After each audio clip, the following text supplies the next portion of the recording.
नमस्कार. आमच्या P U क्रिएशनमध्ये तुमचं मनापासून स्वागत आहे. तर वर्षभरातील सर्वात महत्त्वाचा महिना म्हणजेच श्रावण महिना. महादेवाचा अत्यंत प्रिय महिना म्हणजे हा श्रावण. तर या महिन्यातील प्रत्येक सोमवार तर साक्षात शिवकृपा प्राप्त करून देणारा महिना आहे.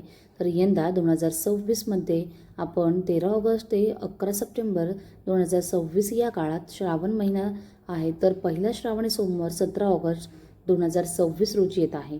तर श्रावण सोमवारचे एवढे महत्त्व काय आहे? या दिवशी महादेवाचा उपवास आणि पूजा का करतात आणि शिवाला प्रिय असणारे बेल का वाहतात? आजच्या व्हिडिओमध्ये संपूर्ण माहिती बघायची असेल तर शेवटपर्यंत व्हिडिओ नक्की. सर्वात आधी जाणून घेऊया की श्रावण सोमवारचे महत्त्व काय आहे आणि उपवास का केला जातो. तर पौराणिक कथेनुसार जेव्हा देव आणि दानवांमध्ये समुद्रमंथन झाले तेव्हा त्यातून हलाहल नावाचे अत्यंत भयानक विष बाहेर पडले आणि या विषाच्या उष्णतेने संपूर्ण ब्रह्मांड होरपळून लागले. तेव्हा सृष्टीच्या रक्षणासाठी भगवान शंकरांनी ते विष स्वतः प्राशन केले आणि आपल्या कंठात गळ्यात साठवले. विषामुळे त्यांचा कंठ निळा पडला आणि म्हणूनच त्यांना नीलकंठ असे म्हटले जाते. तर हे विष प्राशन केल्यामुळे महादेवाच्या शरीराला दाह उष्णता खूप वाढला. हा दाह शांत करण्यासाठी सर्व देवी देवतांनी महादेवावर जलाभिषेक केला आणि श्रावण महिन्यात निसर्गातही पावसाच्या रूपाने जलाभिषेक होत असतो, ज्यामुळे महादेवाचा दाह शांत होतो. म्हणूनच या संपूर्ण महिन्यात महादेवाची पूजा केल्याने ते अत्यंत प्रसन्न होतात. आणि सोमवार हा चंद्राचा दिवस आहे आणि चंद्र महादेवाच्या डोक्यावर विराजमान आहे, जो शीतलतेचे प्रतीक आहे. म्हणूनच श्रावण सोमवारी उपवास करून महादेवाची भक्ती केल्यास मनाला शांती लाभते आणि सर्व मनोकामना पूर्ण होतात. तर श्रावण सोमवारमध्ये महादेवाची पूजा कशी करायची आहे आणि कुठले मंत्र जप करायचे आहे ते बघूया. तर आपण महादेवाच्या पिंडीवर सर्वप्रथम शुद्ध जल अर्पण करायचं आहे. त्यानंतर दूध, दही, तूप, मध आणि साखर म्हणजेच पंचामृताने अभिषेक करायचा असतो. तर शेवटी पुन्हा शुद्ध जलाने पिंडीवर स्वच्छ करावी आणि चंदन आणि अक्षदा महादेवाला पांढरे चंदन लावावे. लक्षात ठेवा, महादेवाला हळद कुंकू वाहत नाही आणि त्यांना चंदन आणि भस्म प्रिय आहे.